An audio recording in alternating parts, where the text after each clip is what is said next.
Good evening and welcome to News 20 at 5. I'm Cierra Richardson. And I'm Morgan Martin. Let's dive into today's top stories.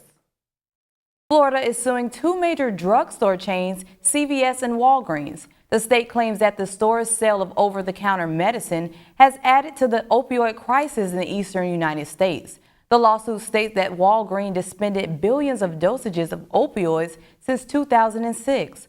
Walgreens is the nation's largest drugstore chain and has more than 13,000 stores globally.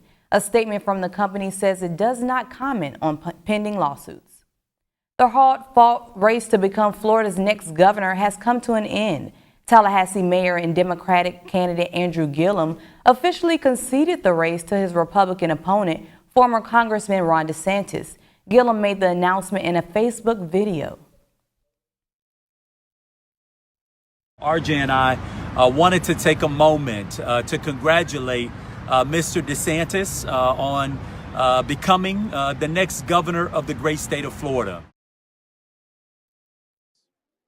DeSantis responded on Twitter calling the race a hard-fought campaign and calling on Florida to come together. The race went down to the wire and a machine recount that was completed. It showed DeSantis leading Gillum by just under 34,000 votes.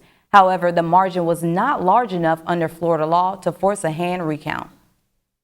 The Bay County Medical Examiner reported 21 lives lost as a result of Hurricane Michael.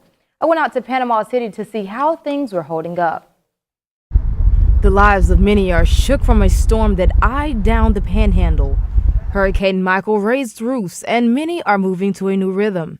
Houses, businesses, and churches are destroyed. But some still see the good and goodbye as new beginnings are in the works. I met Pastor Brown and they were passing out food, and the one thing they're doing is not charging, so I'm going to try to connect them with the agencies that can provide them food, and maybe we can keep making a good impact on the community. It's been a little over a month since the third strongest storm ever hit the U.S. made landfall just east of Panama City. Here in Bay County, leaders say this is not the time to throw in the towel, but to capitalize on a disaster instead. Putting those issues that's been on the table for years to the forefront, building premier parks, improving the water and sewer system, and rebuilding marinas. I stayed in my home, and after the storm, and I walked out my door and I seen the devastation that had took place in my community. And I made my way to the church. I climbed over trees, went under trees, but when I made it to the church, I seen the church was still standing. With uprooted trees, flood, and wind damage, one's dinner table doesn't call for the fine china, but plasticware instead.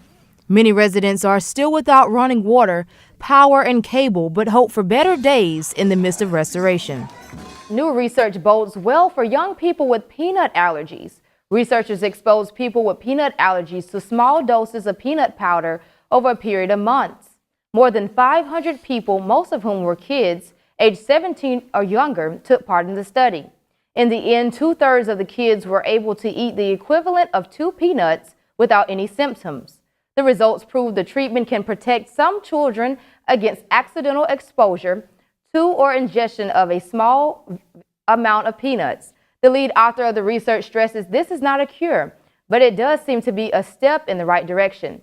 You can read more about it in Sunday's New England's Journal of Medicine. The first wave of Central American migrants is on the U.S.-Mexico border. Thousands more are expected to follow suit, but President Trump vows to prevent them from crossing over. John Lorick reports. President Trump makes it clear he wants Congress to fund his long-promised border wall. When you look at the caravans, when you look at the mess, when you look at the people coming in, this would be a very good time to do a shutdown. Mr. Trump referring to the groups of migrants who made it across Mexico hoping to seek asylum in the United States. The president also taking to Twitter over the weekend, saying illegal immigrants trying to come into the USA will be detained or turned away. In another tweet, Mr. Trump saying, the U.S. is ill-prepared for this invasion and will not stand for it. Go home. We have large numbers of people trying to get into our country. I must say the reason it's increased so much is because we're doing so well as opposed to the rest of the world. In Tijuana Sunday, protesters upset with the influx of several hundred migrants, also calling for them to retreat. But more are coming. A group of about 200 migrants left El Salvador this weekend.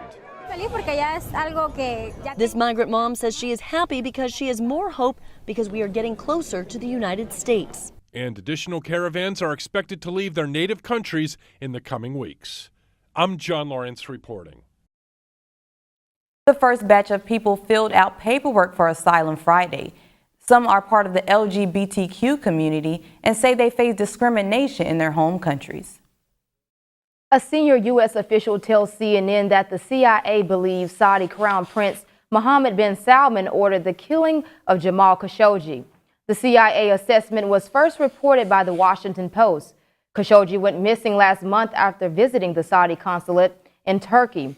Saudi prosecutors allege Khashoggi was killed following a fight and an argument at the consulate. They also say that 11 people have been charged in connection to the crime. Now, the U.S. official says the CIA's conclusion is based on a recording provided by Turkey, as well as other evidence. That official also says investigators believe such an operation would not have happened without the Saudi's crown prince's knowledge. The Saudi government has long denied the crown prince was involved in Khashoggi's death.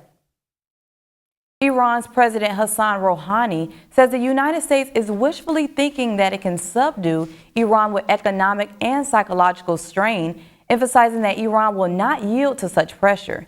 In an address to a large gathering of people, President Rouhani says the U.S. was wrong to think Iran would surrender under pressure, according to the experts of his remarks posted on the official website of the Iranian presidency. The U.S. has unilaterally withdrawn from a nuclear deal with Iran, imposing sanctions on the country, including on its oil sales, and declaring that it would bring the country's crude exports to zero. But the U.S. has been forced to issue waivers to Iran's major oil clients to prevent a huge spike in oil prices. Good evening and welcome. I'm Destiny Taylor with the latest in entertainment news. The Porter and Combs family finally break their silence after the death of their beloved Kim Porter. Yesterday, Diddy spent some time grieving on social media as he posted a series of photos and videos of Porter and their family. Her son Quincy shared a memory, and so did Diddy's son Justin Combs. Prior to her passing, Porter allegedly caught pneumonia before dying of cardiac arrest, but her death is still under investigation. Porter was 47 years old, and she leaves behind 4 kids.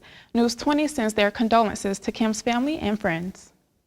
In lighter news, Michelle Obama kicked off her book tour in support of her upcoming memoir, Becoming.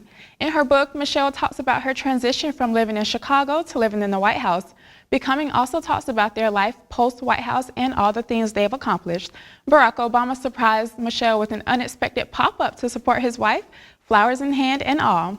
Congratulations to Michelle on her book, and don't forget to pick up your copy too. Justin Bieber and Haley Baldwin have confirmed their marriage. The couple got engaged back in July, and rumors began circulating in September that they may have secretly tied the knot.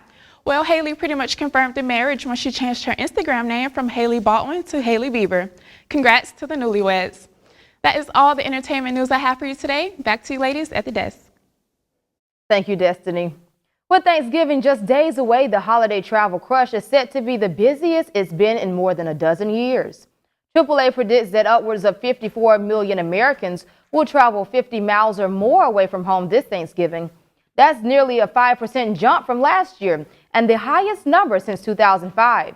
If you're one of the more than 48 million Americans traveling by car, you could be in for a particularly long journey. Global mobility analytics company INRIX predicts travel times in the nation's most congested cities could be up to 4 times longer than normal. Those travel times start increasing on Monday. Thanks so much for sticking with us. I'm Bria Wesley. Let's get into the latest with your sports. A hard pill to swallow for FAMU this season for the Rattlers came to a disappointing end after falling to BCU at the Florida Blue Classic. Now, after winning a streak of 5, this makes the 3rd straight loss for the Rattlers, and quarterback Ryan Stanley threw for 305 yards and 3 interceptions, and he became the 5th FAMU quarterback to reach the 6,000-yard marker. Now, with a combination of penalties and some lack of focus, it led to the 33-19 loss. And having to do it a lot. You know, this senior class, like I said in the beginning, has seen the 3rd head coach, probably 3rd or 4th AD, 3rd president. So again, they've been doing an entire lot to be in this program and to have a lot of them the best football season that they've had in a long time. And traveling back to the capital city, a closer than close win for FSU against number 22 Boston College. Now, it wasn't the cleanest performance in the nose trail for most of the game, but this play, Francois finding Terry for a deep one down the middle for a 74-yard touchdown pass. Now, this is Taggart's first win over a ranked team as head coach. The lives of many. I'm excited about an opportunity this week to play our rival at home with something to play for. It's always great when you can have a game like that, and we're all really excited about it, knowing this rivalry and how important it is, and the things that matters to us going forward is really excited about this opportunity. And with trade rumors going on around about the Jaguars cornerback Jalen Ramsey, the first team All-Pro showed why the Jags have no intention of trading him. Ramsey put on a show against the Pittsburgh Steelers with a 2-interception game, which was the first game with the multiple interceptions. Ramsey and the Jags defense had a dominant performance in the first 3 quarters against the Steelers, but Steelers QB Ben Roethlisberger was able to lead his team to a game-winning drive to give the Jags their 6th straight loss. Today we have a high of 71 and a low of 51. Tomorrow it's going to be partly cloudy with a high of 71 and a low of 42. On Wednesday, partly sunny with a high of 65 and a low of 41.